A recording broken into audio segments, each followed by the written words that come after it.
സ്നേഹമുള്ളവരെ, ദൈവസ്നേഹം നമ്മുടെ ഹൃദയത്തിലേക്ക് പരിശുദ്ധാത്മാവിലൂടെ ചൊരിയപ്പെട്ടിരിക്കുന്നു. ഇതാണ് പുതിയ നിയമം. പുതിയ നിയമം എന്നത് സ്നേഹത്തിൻ്റെ ഒറ്റ നിയമമേ ഉള്ളൂ. ഈശോ മലയിലെ പ്രസംഗത്തിൻ്റെ ഏറ്റവും പ്രധാനമായ സുവിശേഷ ഭാഗ്യങ്ങളെ അവതരിപ്പിച്ചുകൊണ്ട് അതിനുശേഷം പറഞ്ഞു, ഇതാണ് പുതിയ നിയമം. മാർപ്പാപ്പ ഫ്രാൻസിസ് മാർപ്പാപ്പയുടെ ഗൗഡേറ്റെ എക്സുൾട്ടാറ്റെ എന്ന പ്രബോധന രേഖയിൽ, ആനന്ദിച്ച് ആഹ്ലാദിക്കൂ എന്ന പ്രബോധന രേഖയിൽ നമ്മളുടെ വിശുദ്ധിയിലേക്കുള്ള വിളി, എല്ലാവരും വിശുദ്ധിയിലേക്ക് വിളിക്കപ്പെട്ടിരിക്കുന്നു. എന്നിട്ട് മാർപ്പാപ്പ വർണ്ണിക്കുകയാണ്, നമ്മുടെ വിശുദ്ധിക്ക് വേണ്ടിയാണ് ദൈവം യേശുവിനെ അയച്ചത്. നമ്മുടെ വിശുദ്ധീകരണത്തിന് എന്തെല്ലാം മാർഗങ്ങൾ നമ്മൾ കണ്ടെത്തിയാലും ഏറ്റവും പ്രധാനമായതും ഒരേ ഒരു മാർഗം യേശു ക്രിസ്തുവാണ്. ആ യേശു ക്രിസ്തുവിനെ നോക്കുക, ആ യേശുവിൻ്റെ വചനത്തെ ഹൃദയത്തിൽ സംഗ്രഹിക്കുക. ബൈബിളിൽ നോക്കുമ്പോൾ പഴയ നിയമത്തിലെ ധാരാളം പുസ്തകങ്ങൾ നമ്മൾ കാണുന്നുണ്ട്. എന്നാൽ അതെല്ലാം വരാനിരിക്കുന്ന യേശുക്രിസ്തുവിനെ കുറിച്ചുള്ള പ്രവചനങ്ങൾ മാത്രമാണ്. എന്നാൽ അതിൻ്റെ പര്യവസാനത്തിൽ ഇതാ അവൻ വന്നു കഴിഞ്ഞിരിക്കുന്നു. ആ വന്നു കഴിഞ്ഞിരിക്കുന്ന സ്നേഹം, ആ വന്നു കഴിഞ്ഞിരിക്കുന്ന ശക്തി അതൊരു തത്വമായിട്ടല്ല, അതൊരു വ്യക്തിബന്ധമായിട്ടാണ് നമുക്ക് നൽകപ്പെട്ടിരിക്കുന്നത്. യേശു ഒരു വ്യക്തിയാണ്. സ്നേഹക്കട്ട, സ്നേഹത്തീപ്പരി, സ്നേഹജ്വലനം. ആ വ്യക്തിയുമായിട്ട് നമ്മളങ്ങ് ഒന്നാകുമ്പോൾ നമ്മിലുള്ള തീക്കട്ട, നമ്മിലുള്ള കരിക്കട്ട തീക്കട്ടയായിട്ട് മാറും. ഈ ലോകത്തിൻ്റെ എല്ലാ അന്ധകാരവും എല്ലാ പൈശാചികതയും എല്ലാ പാപവും നിറഞ്ഞ ഒരു കരിക്കട്ടയാണ് നമ്മളെങ്കിൽ, ആ കരിക്കട്ടയാകുന്ന നമ്മൾ ഈ യേശുവാകുന്ന തീക്കട്ട, സ്നേഹത്തിൻ്റെ പരിശുദ്ധാത്മാവിനാൽ ജ്വലിക്കുന്ന ആ തീക്കട്ടയുമായിട്ട് ഒന്നാകുമ്പോൾ ഈ തീ ജ്വലിച്ച് നമ്മളിലുള്ള എല്ലാ അശുദ്ധിയെയും അകറ്റി വിശുദ്ധീകരിക്കുന്നു. ഇതാണ് രഹസ്യം. അതുകൊണ്ടാണ് ലൂക്കായുടെ സുവിശേഷം 12-ാം അധ്യായത്തിൽ 49-ാമത്തെ വചനത്തിൽ പറയുകയാണ്, ഞാൻ ഭൂമിയിൽ തീയിടാനാണ് വന്നിരിക്കുന്നത്, അത് വേഗം കത്തിജ്വലിച്ചിരുന്നെങ്കിൽ എന്നാണ് പറയുന്നത്. ഞാൻ ഭൂമിയിൽ തീയിടാനാണ് വന്നിരിക്കുന്നത്. എന്താണ് ഈ തീ? ഈ തീ ദൈവസ്നേഹത്തിൻ്റെ ഒരിക്കലും നിലയ്ക്കാത്ത, കത്തി പടർന്ന് പടർന്ന് പടർന്ന് ഈ ലോകം മുഴുവനിലുമുള്ള സകല അന്ധകാരത്തെയും സകല പൈശാചികതയെയും സകല അശുദ്ധിയെയും ഭസ്മമാക്കി ജ്വലിപ്പിക്കുന്നതിന് വേണ്ടിയാണ്. അവിടെ നമ്മുടെ പ്രതികരണമോ നമ്മുടെ സഹകരണമോ ആവശ്യമാണ്. എന്നിരുന്നാലും അതിനേക്കാൾ ഉപരി നമ്മൾ വിശ്വസിക്കേണ്ടത്, ദൈവമേ, നിന്നെ കൂടാതെ എനിക്ക് ഒന്നും ചെയ്യാൻ സാധ്യമല്ല. ഇത് നമ്മൾ മനസ്സിലാക്കേണ്ടത്. ഈശോ മലയിലെ പ്രസംഗത്തിൽ പറഞ്ഞത് ഇതാണ്, ഞാൻ വന്നിരിക്കുന്നത് നിയമത്തെയോ പ്രവാചകരെയോ റദ്ദാക്കാനല്ല, മറിച്ച് ഇവിടെ ഞാനൊരു വാക്ക് ചേർക്കുകയാണ്, എൻ്റെ സ്നേഹത്തിലൂടെ അത് പൂർത്തിയാക്കാനാണ്. നമ്മളെപ്പോഴും 10 പ്രമാണങ്ങളും നമ്മൾ ഇന്നത് ചെയ്യണം, അത് ചെയ്തില്ലെങ്കിൽ ദൈവം നമ്മളെ സ്നേഹിക്കില്ല എന്നുള്ളൊരു വീക്ഷണത്തിൽ അല്ല വേണ്ടത്. പ്രമാണങ്ങൾ അനുസരിക്കണം, സൽപ്രവൃത്തികൾ ചെയ്യണം. എന്നാൽ അതല്ല സ്ഥായി ഘടകം. സ്ഥായി ഘടകം യേശു എന്ന ആ വ്യക്തിയാകുന്ന തീക്കട്ടയെ ചുംബിക്കുക, ഉമ്മ വയ്ക്കുക, വാത്സല്യത്തോടെ ഉൾക്കൊള്ളുക. ആ ദൈവം നമ്മെ സ്നേഹിക്കുന്നു. ആ അർത്ഥത്തിലാണ് ഈശോ പറഞ്ഞത്, ഞാൻ വന്നിരിക്കുന്നത് നിയമത്തെയോ പ്രവാചകരെയോ റദ്ദാക്കാനല്ല, മറിച്ച് പൂർത്തിയാക്കാൻ. നിയമവും പ്രവാചകരും എന്താണ് നമ്മളോട് പറയുന്നത്? ഈ കൽപ്പനകൾ അനുസരിക്കുക. എന്താണ് ആ കൽപ്പനകളുടെ സാരാംശം? അതാ നിയമത്തിൽ തന്നെ പറയുന്നുണ്ട്. ഈ 10 കൽപ്പനകളും 2 കൽപ്പനകളിൽ സംഗ്രഹിക്കാം. എന്താണത്? ദൈവത്തെ സ്നേഹിക്കുക, അയൽക്കാരനെ സ്നേഹിക്കുക. ദൈവസ്നേഹവും പരസ്നേഹവും. പക്ഷെ ഇത് നമുക്ക് പറ്റുന്നുണ്ടോ? ഇത് മനുഷ്യർക്ക് പറ്റാത്തത്. ഫരിസേയരും നിയമജ്ഞരും ഇത്രയും ഭക്തിയുള്ളവരാണെങ്കിലും ഒരു പാപിയെ കണ്ടാൽ അവൻ ചെയ്യണം തെറ്റാണ്, അവൻ കല്ലെറിയണം. എവിടെ പരസ്നേഹം? എവിടെ കരുണ? അപ്പോൾ അവിടെ എന്തോ ഒരു മിസ്റ്റേക്ക് ഉണ്ട്. എന്താണ് അവിടുത്തെ മിസ്റ്റേക്ക്? അവിടുത്തെ ഒരു കുറവെന്താണ്? കുറവ് ദൈവത്തിൻ്റെ സ്നേഹം നമ്മുടെ ഹൃദയത്തിലേക്ക് പരിശുദ്ധാത്മാവിലൂടെ ചൊരിയപ്പെട്ടിട്ടില്ല. അതാണ്. ഫരിസേയരും നിയമജ്ഞരും കർക്കശക്കാരായി തെറ്റ് ചെയ്യുന്നവരെ ശിക്ഷിക്കുന്ന ഒരു തരത്തിലുള്ള നീതിയിലൂടെ നീങ്ങുമ്പോൾ, കർത്താവ് വന്നിട്ട് തെറ്റ് ചെയ്യുന്നവരോട് കൂട്ടുപിടിച്ചുകൊണ്ട് അവരെ സ്നേഹിച്ചുകൊണ്ട് കർത്താവായ യേശുവിൻ്റെ അതുല്യമായ അനന്തമായ വാത്സല്യം അവരിലേക്ക് അങ്ങ് പകരുമ്പോൾ, ഇതാ അവരെ മാറി. അശുദ്ധരായിരുന്ന അവർ വിശുദ്ധരായി മാറും. മത്തായിയുടെ ഭവനത്തിലേക്ക് ചെന്നു. മത്തായിയെക്കുറിച്ച് ഫരിസേയരും നിയമജ്ഞരും കൃത്യമായിട്ട് അറിയുന്നു. അവൻ മഹാ തിന്മ ചെയ്തവനാണ്. അവൻ അന്യായമായിട്ട് ടാക്സ് ഈടാക്കുന്നവനാണ്. അവൻ റോമാ ഗവൺമെൻറ്റിൻ്റെ ആളാണ്. അവൻ്റെ വീട്ടിൽ ആരും കയറിപ്പോകരുത്, അവനോടൊപ്പം ഭക്ഷണം കഴിക്കരുത്. ഇന്നും നമ്മൾ ഇങ്ങനെയൊക്കെ ചിന്തിക്കാറില്ലേ? ആൾ മഹാമോശം കേട്ടോ, അവൻ്റെ വീട്ടിൽ പോകണ്ട. ഇതല്ല ക്രിസ്തീയത. എന്നാൽ ഫ്രാൻസിസ് മാർപ്പാപ്പ പറയുകയാണ്, യേശു മത്തായിയുടെ വീട്ടിലേക്ക് കടന്നു ചെന്നപ്പോൾ യേശു മത്തായിയിൽ ആരെ കണ്ടു? യേശു മത്തായിയെ വാത്സല്യത്തോടെ നോക്കി എന്നാ പറയണേ. യേശുവിൻ്റെ ആ നോട്ടത്തിൽ മത്തായിയുടെ ഹൃദയത്തിലേക്ക് ആ തീക്കട്ട കടന്നു വന്നു. ആ കരിക്കട്ടയാകുന്ന മത്തായി ഇതാ വലിയ തീക്കട്ടയായിട്ട് മാറുന്നു. മത്തായിയുടെ പഴയ കാര്യങ്ങൾ ഒന്നും ഈശോ പറയുന്നില്ല. മറിച്ച് മത്തായിയിൽ ഈശോ കാണുന്നത് അതിവീരശൂര പരാക്രമിയായ ഒരു വലിയ അപ്പസ്തോലനെയും ഒരു വലിയ സുവിശേഷകർത്താവിനെയും ഒരു വലിയ രക്തസാക്ഷിയുമാണ്. മത്തായി രക്തസാക്ഷിത്വം വഹിച്ചത് മത്തായിയെ തൂണിൽ കെട്ടിയിട്ട് വിറക് വെച്ച് തീ കൊടുത്തു. ആ തീ പടർന്നു എന്ന് ആ തീ കൊടുത്ത ആളുകളെ ആക്രമിച്ചപ്പോഴാണ് അവർക്ക് മനസ്സിലായത്, അയ്യോ തെറ്റുപറ്റി. അവർ മുട്ടുകുത്തി പശ്ചാത്തപിച്ചു. അതിൻ്റെ ഗവർണറായിരുന്ന ആള് മത്തായി എന്നുള്ള പേര് സ്വീകരിച്ച് ആ സ്ഥലത്ത് വെച്ച് തന്നെ മാമോദീസ സ്വീകരിച്ചു. അതാണ് ആ തീക്കട്ട. മത്തായി ഒരു തീക്കട്ടയായിട്ട് മാറി. മത്തായിയുടെ പഴയ കാര്യങ്ങൾ ഈശോ തമ്പുരാൻ നോക്കിയോ? മാർപ്പാപ്പ പറയുകയാണ്, വളരെ ബുദ്ധിമുട്ടാണ് നമുക്കിത് വിശ്വസിക്കാൻ. മാർപ്പാപ്പ മത്തായിയുടെ പഴയ കാര്യങ്ങൾ നോക്കിയില്ല. നമ്മൾ ഓരോരുത്തരെ കാണുമ്പോഴും ഒരു കല്യാണം ആലോചിക്കുമ്പോഴും എന്ത് ബന്ധമുണ്ടാകുമ്പോഴും ആദ്യം എന്താ നോക്കണേ? അവൻ്റെ ഹിസ്റ്ററി, അവൻ്റെ തിന്മകൾ, അവൻ്റെ കുറവുകൾ. ദൈവം അങ്ങനെ നമ്മുടെ കുറവ് നോക്കുന്നവനല്ല. ദൈവത്തിൻ്റെ വാത്സല്യത്തിൽ കുറവുള്ളവരിലെല്ലാം ദൈവം തൻ്റെ നിറവ് കയറ്റിക്കൊണ്ട് സൗഖ്യപ്പെടുത്തുന്നു. സ്നേഹമുള്ളവരെ, ഇന്ന് ഈ രോഗശാന്തി നമ്മൾ പ്രാർത്ഥിക്കുന്നത് ഒരടയാളമാണ്. മറ്റാരും ഇതുപോലെ രോഗശാന്തി കൊടുത്തിട്ടില്ല. മോശയിലൂടെ രോഗശാന്തി ഉണ്ടായിട്ടില്ല. ഒരു പ്രവാചകരും ഇതുപോലെ രോഗശാന്തി കൊടുത്തിട്ടില്ല. പ്രപഞ്ചത്തിൽ ഒരു മനുഷ്യനിലും ഇതുപോലെ രോഗശാന്തി ഉണ്ടായിട്ടില്ല. മറിച്ച് യേശു ക്രിസ്തുവിലൂടെ മാത്രമാണ്. ഇതാ സായാഹ്നമായപ്പോൾ അനേകം രോഗികളെ അവൻ്റെ അടുത്തേക്ക് കൊണ്ടുവന്നു. അവൻ എല്ലാവരെയും സുഖപ്പെടുത്തി. അവൻ്റെ വസ്ത്രത്തിലൊന്ന് തൊടാൻ ആളുകൾ ആഗ്രഹിച്ചു. വസ്ത്രത്തിൽ തൊട്ടപ്പോഴേക്കും ശക്തി അവനിൽ നിന്നും സംവഹിക്കപ്പെട്ടു. സ്നേഹമുള്ളവരെ, തുടർന്ന് അവനിൽ വിശ്വസിച്ച അപ്പസ്തോലന്മാർ, അപ്പസ്തോല പ്രവർത്തനം 5-ാം അധ്യായത്തിൽ 12 മുതലുള്ള വചനത്തിൽ പറയുകയാണ്, പത്രോസും യോഹന്നാനും പോകുമ്പോൾ വഴിയരികിന് ആളുകളെ കൊണ്ടുവന്ന് കിടത്തിയിട്ട് പത്രോസിൻ്റെ നിഴലെങ്കിലും അവരിലൊന്ന് വീണിരുന്നുവെങ്കിൽ അവരെല്ലാം സൗഖ്യപ്പെട്ടു. എല്ലാവരും സൗഖ്യപ്പെട്ടു വന്നു. അതാണ് സ്നേഹം. അവിടെ രാത്രി മുഴുവനും അല്ലെങ്കിൽ ആരോ സായാഹ്നത്തിൽ കൊണ്ടുവന്ന് വരുന്നവരുടെ ആരുടെയും പാപമോ കുറവുകളോ ദൈവം നോക്കിയില്ല.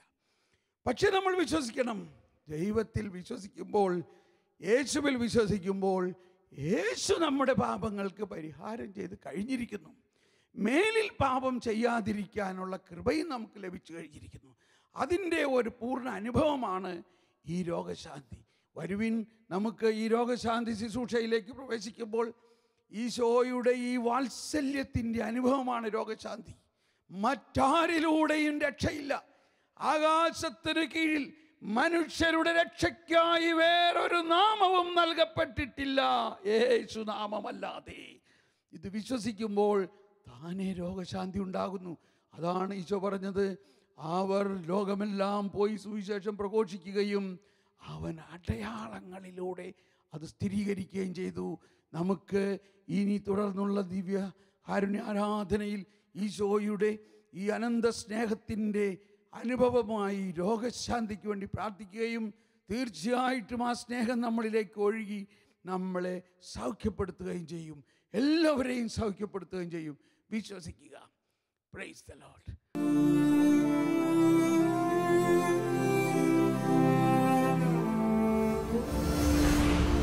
പ്രാർത്ഥനാ പനിനീർപ്പൂവാകുമ്പോൾ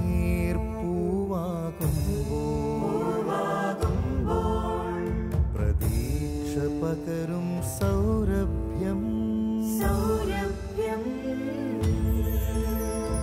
പ്രകാശമരുളും ദൈവം നമ്മോട് കൂടെ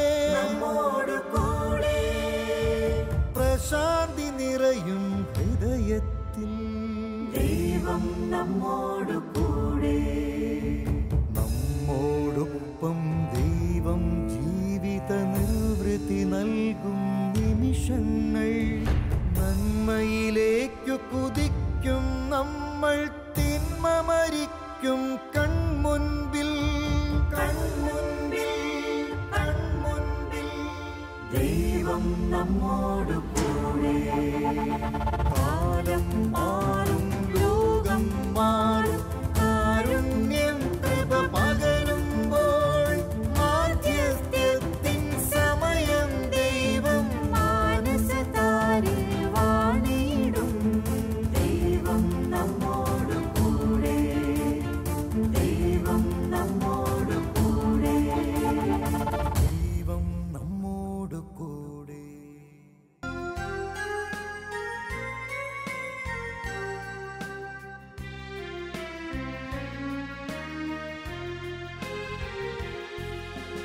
ആരാധന ആരാധന തിരുവോസ്തിരൂപന ആരാധന ആരാധന ആരാധന തിരുവോസ്തിരൂപന ആരാധന. ജീവന്റെ നാഥ ആരാധന, സൗഖ്യത്തിൻ നാഥ ആരാധന.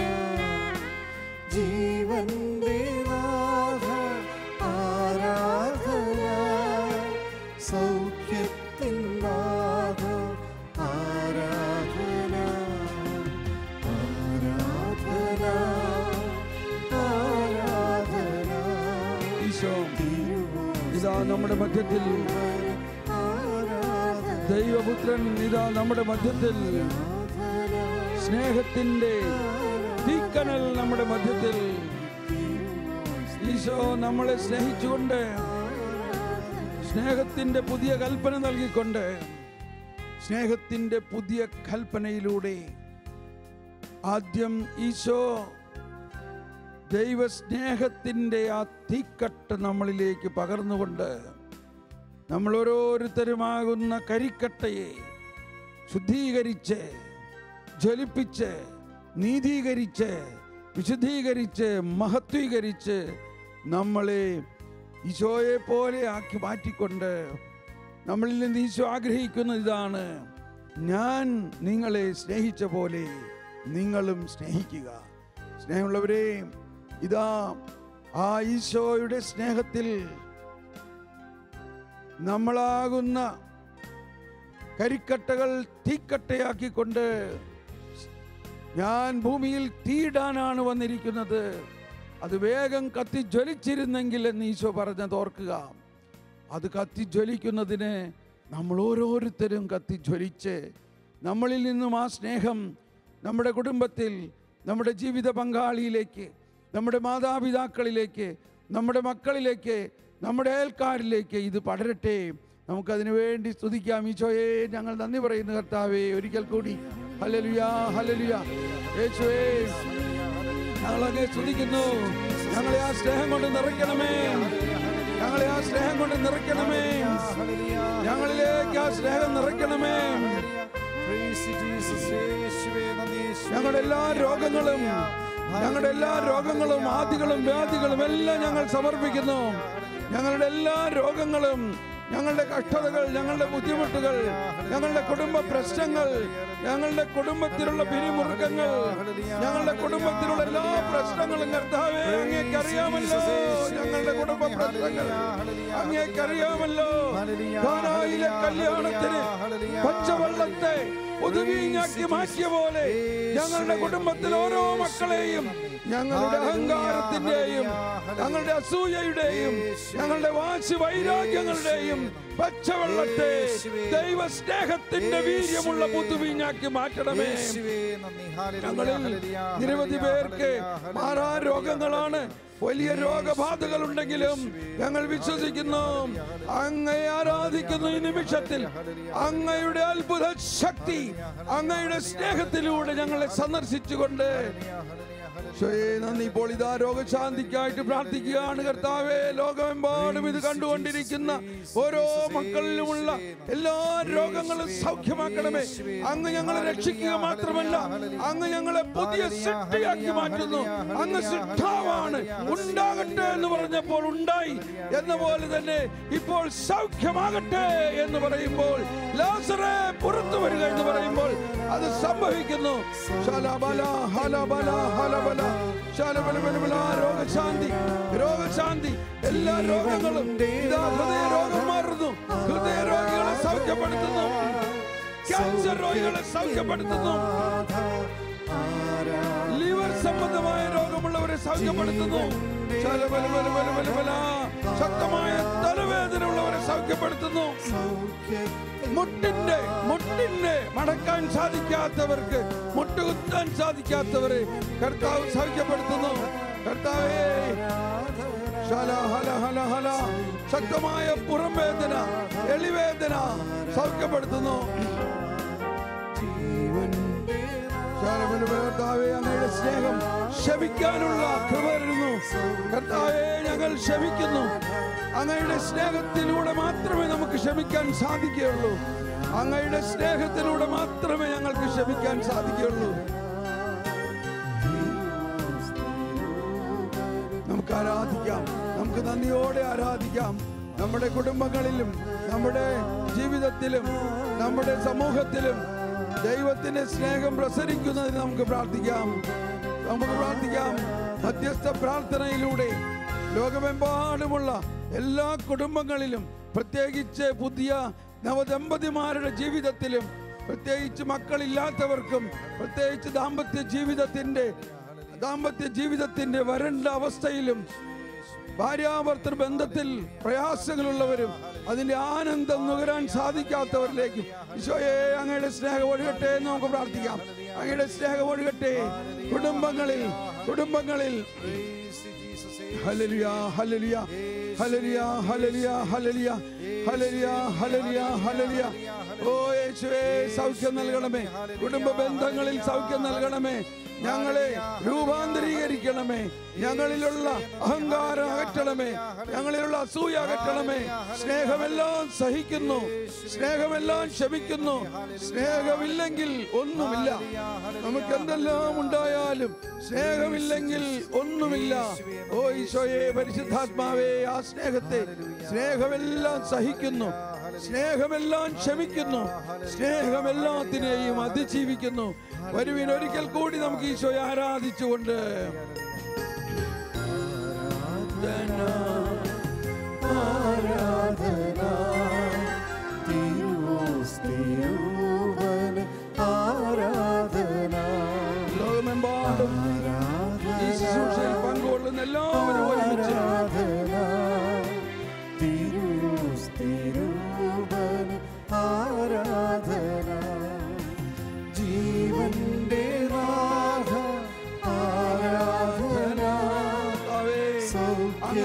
ജീവൻ ഞങ്ങളുടെ ജീവനുമായി ലയിപ്പിക്കണമേ. അങ്ങയുടെ സൗഖ്യദായക ശക്തി ഞങ്ങളുടെ രോഗാവസ്ഥയിലേക്ക് ഞങ്ങളുടെ സൗഖ്യം നൽകണമേ.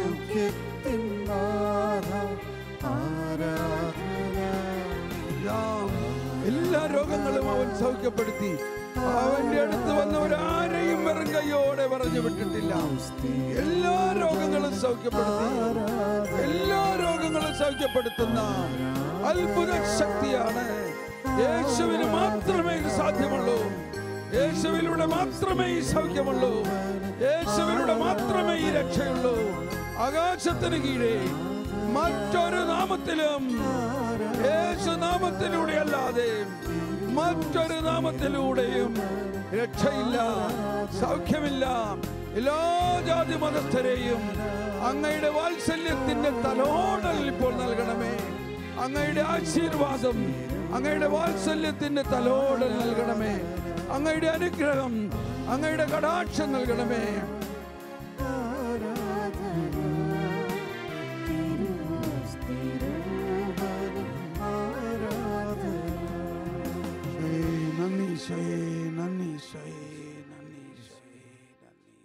ഇതാ പഴയ നിയമത്തിൻ്റെ പൂർത്തീകരണവും എല്ലാ പ്രവാചകന്മാരുടെയും പ്രവചനത്തിൻ്റെ പൂർത്തീകരണവുമായി, എല്ലാ നിയമത്തിൻ്റെയും പൂർത്തീകരണമായി പുതിയ നിയമം തന്നെയായ ഈശോ വന്നിരിക്കുന്നു. ഈശോ പറഞ്ഞു, ഞാൻ വന്നിരിക്കുന്നത് നിയമത്തെയോ പ്രവാചകരെയോ റദ്ദാക്കാനല്ല, മറിച്ച് പൂർത്തിയാക്കാനാണ്. നിയമത്തിൻ്റെയും പ്രവാചകരുടെയും എല്ലാം ലക്ഷ്യം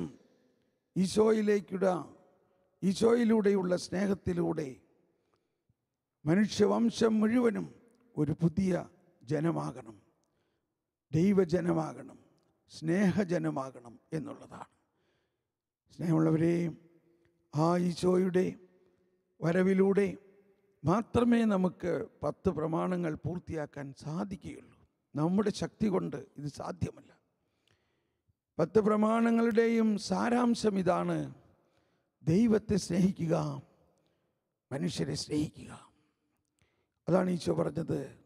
അത് പൂർത്തിയാക്കാനാണ് ഞാൻ വന്നത് എന്നതിൻ്റെ അർത്ഥം. അത് പൂർത്തിയാക്കണമെങ്കിൽ ഞാൻ എൻ്റെ ജീവൻ ബലിയർപ്പിച്ച് എൻ്റെ സ്നേഹം പൂർണ്ണമായി നിങ്ങളിലേക്ക് പകരണം. എൻ്റെ പരിശുദ്ധാത്മാവ് ലോകം മുഴുവനിലേക്കും പ്രസരിക്കണം ഒരു പന്തക്കുസ്തായിലൂടെ. അതിനുശേഷം ആ ദൈവത്തിൻ്റെ സ്നേഹം നമ്മൾ ഓരോരുത്തരിലും നിറഞ്ഞ് ആ തീക്കട്ട നമ്മളാകുന്ന കരിക്കട്ടയെ പൂർണ്ണമായി വിശുദ്ധീകരിക്കുവിൻ. വരുവിൻ, നമുക്ക് ഈശോയെ ആരാധിച്ചുകൊണ്ട്, അതിനുവേണ്ടി ദാഹിച്ചുകൊണ്ട്, ആ ഈശോയുടെ സ്നേഹം നമ്മളിൽ പൂർത്തിയാകുന്നതിന് വേണ്ടി നമുക്ക് പ്രാർത്ഥിക്കാം. നമുക്ക് ഈശോയിൽ പൂർണ്ണമായിട്ട് നമ്മുടെ എല്ലാ പ്രയാസങ്ങളെയും വിട്ടുകൊടുക്കാം. നമ്മൾ ഈശോയുടെ മുമ്പിൽ നമ്മുടെ ജീവിതത്തെ തുറന്നു വയ്ക്കാം.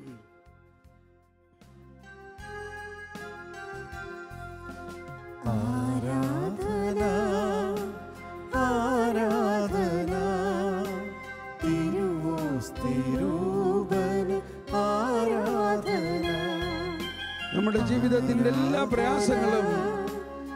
പ്രയാസങ്ങളും നമുക്ക് ഈശോയ്ക്ക് കൊടുക്കാം. നമ്മുടെ ജീവിതത്തിൻ്റെ എല്ലാ ബുദ്ധിമുട്ടുകളും നമുക്ക് ഈശോയ്ക്ക് കൊടുക്കാം. നമ്മളെ സൗഖ്യപ്പെടുത്തുന്ന ഈശോ, നമുക്ക് സ്വതന്ത്രമായി സ്തുതിക്കാം. ഹല്ലേലൂയ, ഹല്ലേലൂയ, ഹല്ലേലൂയ. യേശുവേ സ്തോത്രം, യേശുവേ നന്ദി, യേശുവേ മഹത്വം, യേശുവേ ആരാധന, യേശുവേ മഹത്വം. യേശുവേ ഞങ്ങളുടെ ജീവിതത്തിൽ ആ ദൈവ സ്നേഹത്തിന്റെ ആർജവത്വം നൽകണമേ. ദൈവ സ്നേഹത്തിന്റെ അഗ്നി ഞങ്ങളിലേക്ക് പ്രസരിപ്പിക്കണമേ. ദൈവ സ്നേഹം ഞങ്ങളിൽ നിറയ്ക്കണമേ. ഞങ്ങളിൽ ദൈവ സ്നേഹം നിറയ്ക്കണമേ.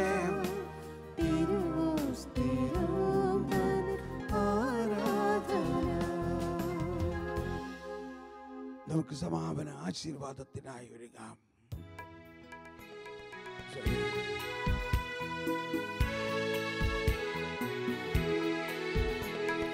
സ്വർഗത്തിൽ നിന്നാഗതമാ ജീവൻ നൽകുമൊരപ്പം നീ, മധ്യേ മർത്യനു മുക്തി പകർന്നരുളും നിത്യമഹോന്നതമപ്പം നീ, നിത്യമഹോന്നതമപ്പം നീ.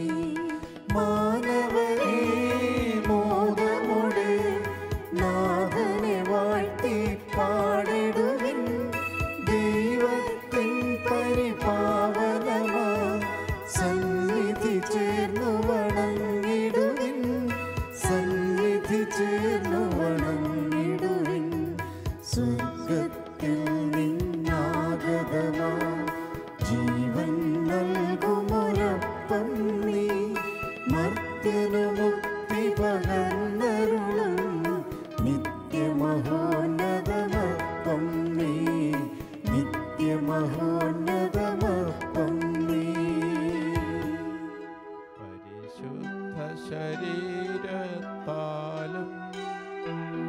വിലയേറിയ രക്തത്താലും പാപത്തിൻ കറകളിൽ നിന്നും മർത്യനു നീ മോചനമേകി.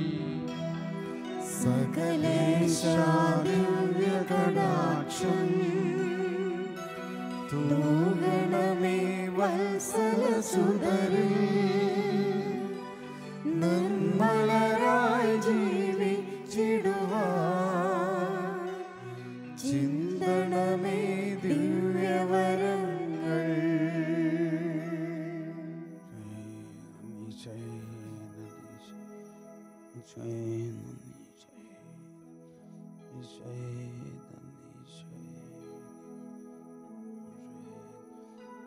പരിശുദ്ധ പരമദിവ്യകാരുണ്യത്തിന്, പരിശുദ്ധ പരമദിവ്യകാരുണ്യത്തിന്, പരിശുദ്ധ പരമദിവ്യകാരുണ്യത്തിന്.